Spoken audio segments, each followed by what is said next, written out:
Hello and welcome to the Flory Models Friday Roundup Show. Here we are with you on June the 21st. Again, the summer solstice, the longest day. And after this, it's all downhill, rain, dark nights, modelling. It'll be good. Because at the moment, we're all going to get far too hot next week. Anyway, this week, I would love to say I've had a fantastic week, but to be honest, it's been pretty tawdry, shall we? It's been a bit of a challenge. For those of you who don't know, grab the box. I am currently working on the Fondair's Miniatures 1/48 scale Halifax.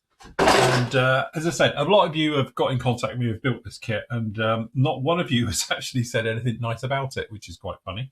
But again, some of you have done absolutely amazing jobs. I've seen people have sent me photos and different information and that, and thank you very much.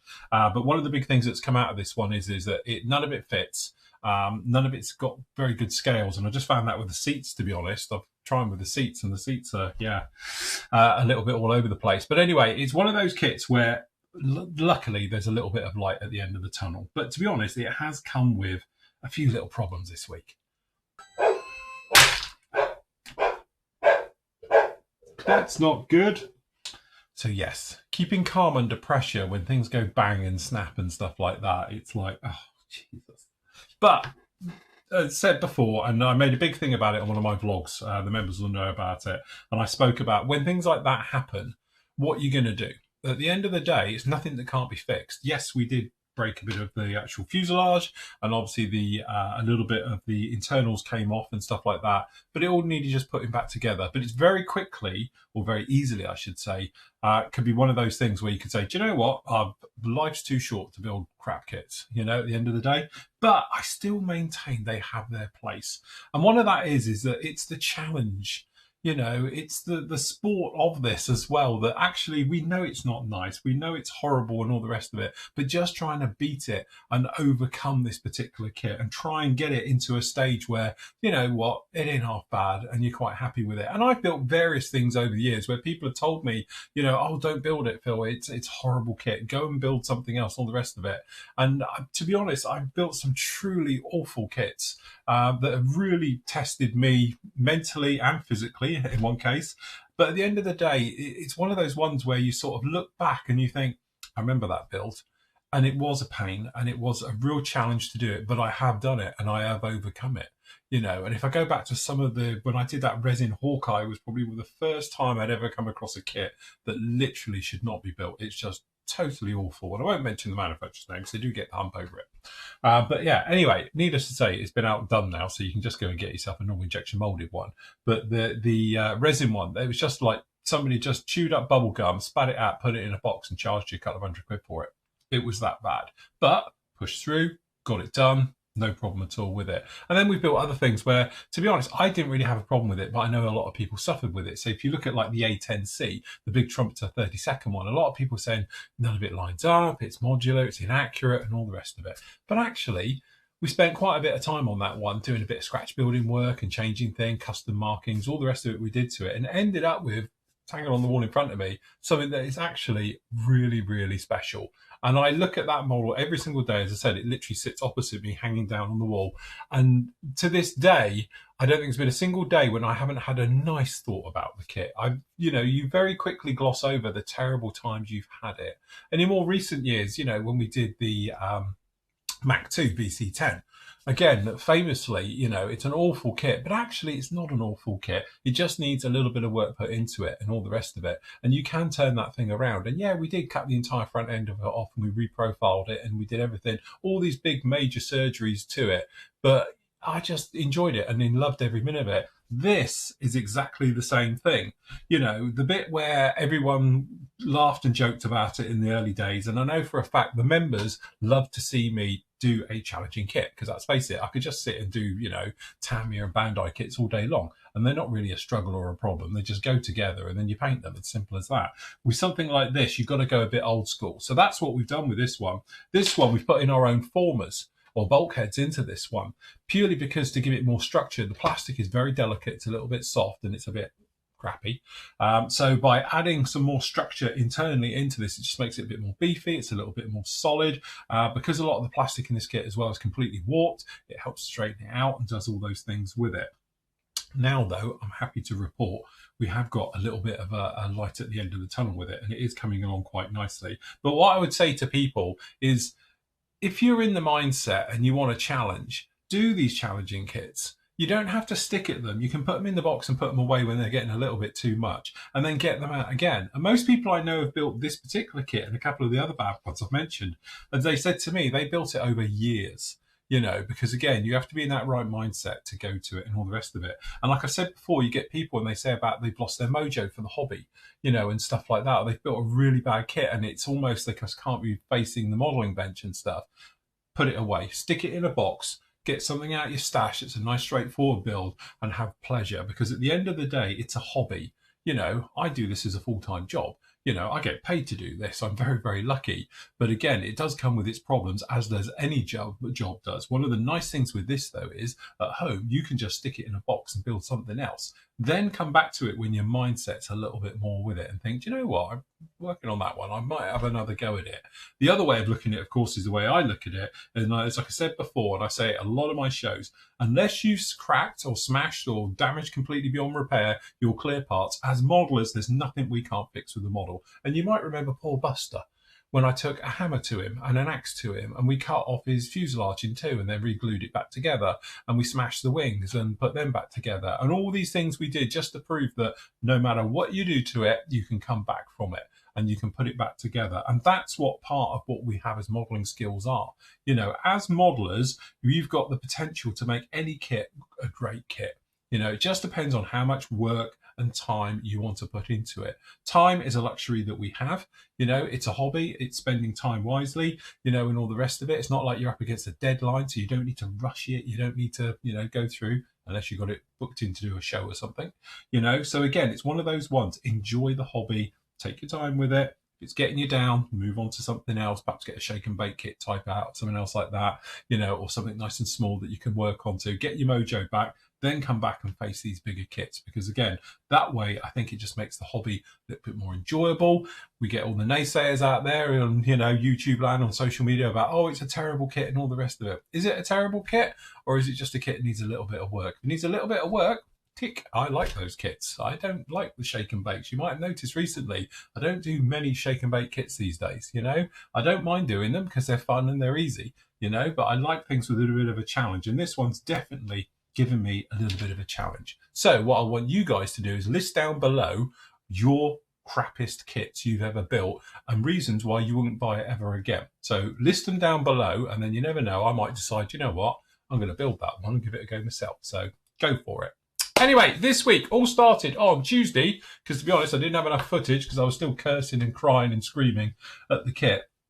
But what we did have came in last week was the brand new tooled Magic Factory A4 Skyhawk in 1/48 scale. And to be honest with you, a lot has been said about this one. I am on the pulse of the internet and what's going on and all the rest of it, and people complaining about the price and stuff like that. But again, I think most of us are putting it up against, and I do in the review as well, against the legendary Hasegawa 1/48 scale A4s and TA4s, and again, they are really, really nice kits, and definitely for a curbside model, as in got no interior or anything, they are absolutely fantastic. But I think the world's going to slightly change, because this kit is actually really very, very nice indeed. So not only do we get little touches on this one, like hatches for the engine, because it has got part of an engine that you can see, but the internal details are really, really nice. All right. So again, you can see down here, we've got some of this engine work.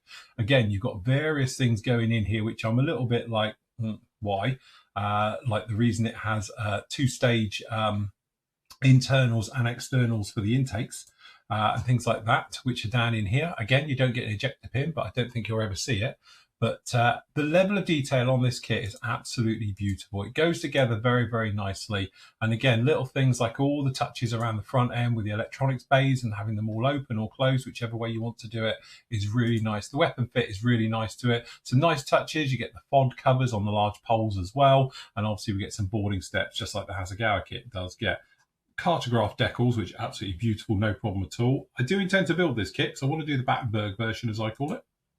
All right, so we've got some nice diamondback markings down in there, and we've got this Marine Corps one as well with the old Battenberg, as I call it. It looks very, very nice indeed. We have got a mast set. We do get a little bit of photo etch as well for the bow and various things down in there. We do get some shot for the weight, a bit of nose weight for you. We do get rubber tyres, which I'm not a fan of at all, and we get rubber harnesses, which I'm not a fan of at all, but there you go. Clear parts are beautifully done, sharp, crystal clear, and all the rest of it, and you get canopy framing with it as well, which is very nice all the way through. Generally, the detail is gorgeous, very light, subtle riveting right the way through it. The panel lines are really nice and crisp, and as you can see, it's got one of those just nice looks to it all the way through. As you can see, you've got bays obviously for the actual speed brakes. We've got an engine area as well, so you can look into the engine. And again, this is that intake system, so it'd be interesting to see how that goes together. You might think that the panel lines are a little bit heavy, and to be honest, at first glance on the photos they are, but I can rest assured in real life when you look at it, they're not as bad as they look. They look very trenchified here. What it is, they're just square edged and they're incredibly sharp. They're very, very crisp, so it just makes them look a little bit more let's face it, a little bit more than they actually are. As you might notice as well, if you catch the light down in here, the molds are that good. All the panel lines in that, you catch it in the light, they're actually polished. So it is literally that good a kit right the way through. Interesting way of doing the wheel wells, because I thought they was a little bit overcomplicated because they're in 3 parts, but actually very nice because you get a little bit of depth there with the actual wiring and hoses and stuff. And generally though, really very, very nice kit all the way through. We've got the early and the late version as well. So different instrument panels and things in there like that. That's that gorgeous engine detail work. As I said, it's a shame it's not the full engine, but for what you're going to see and all the rest of it, it does look very, very nice indeed all the way through. And again, it's quite modular, but that's just because I imagine we've got other versions coming down the line as well. Fuel tanks, very nice. So we've got the raised beading for the aluminium welding on the tanks. And obviously we've got some big old Zuni rockets with separate warheads, so you can have it open or sort of, spent round tubes or with them in or a combo. We've got some snake eyes. We've got some slicks.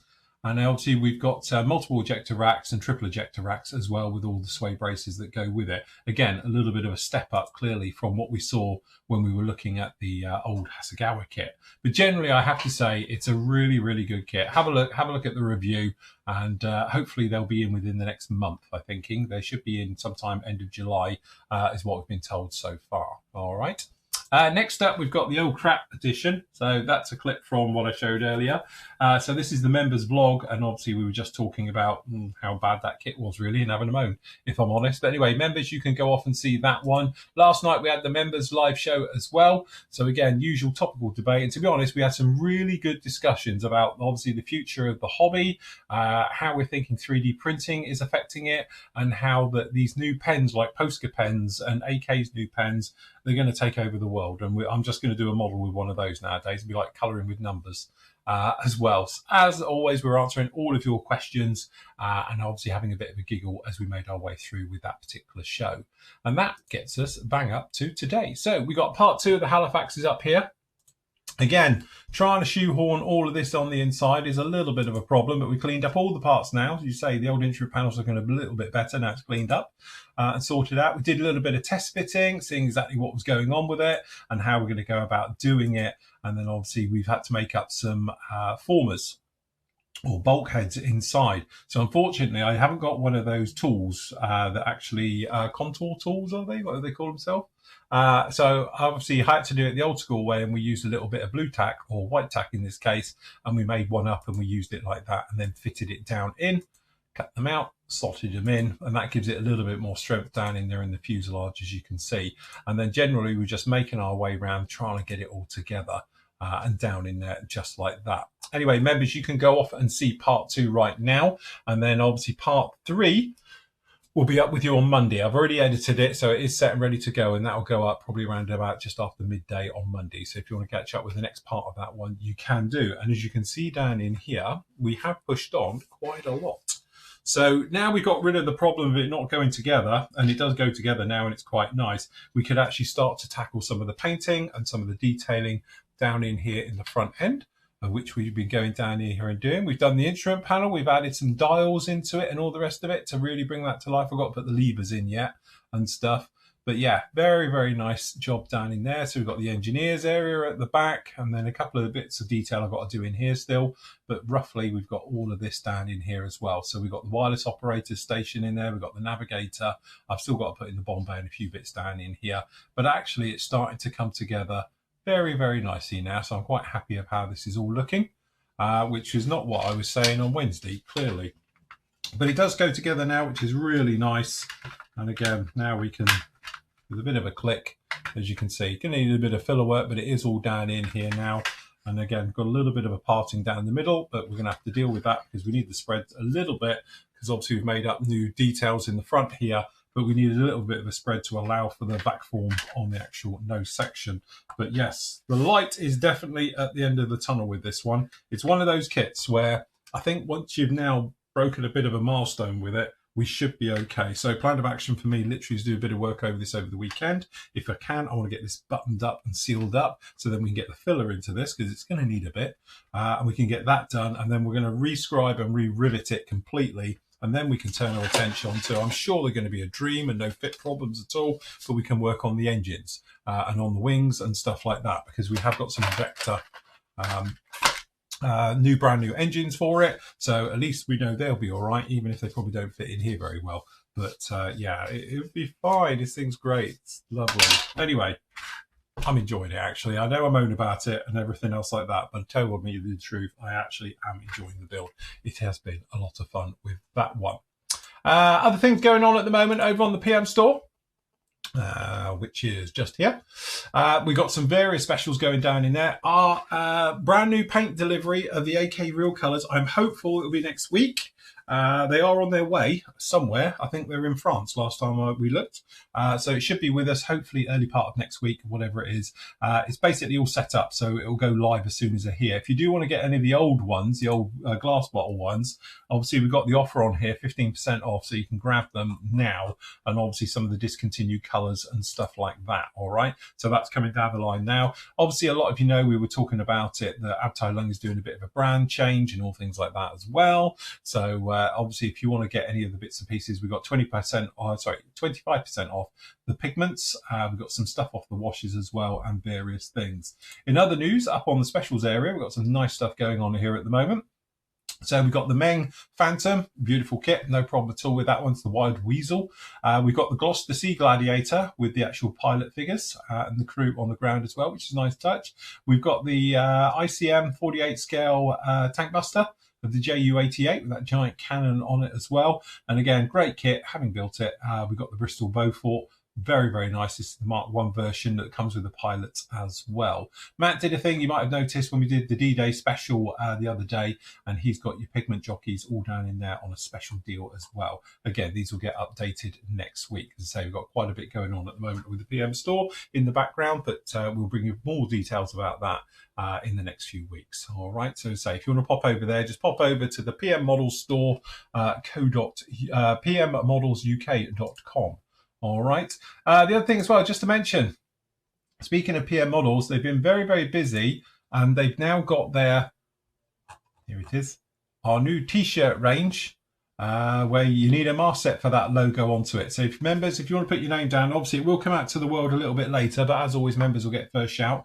So for the T-shirts, again, got available in the green, the black, the blue, and the olive drab. All right, and we've got the mugs as well to go with it, and that's just a mock-up. It does actually bend all the way around and says you need a mask set. All right, so if you will want to get one of these T-shirts, they are a limited edition through PM Models. For members, just pop into the forum, you'll see it down in there, and then just pop your name down, and we'll put you on the list there, and we'll get them printed up within the next 2 weeks, and we'll get them out to you straight away with that one. Same goes for the mug. All right, so it is like a pre-order for these ones, so if you want to grab those ones, you can do just like that.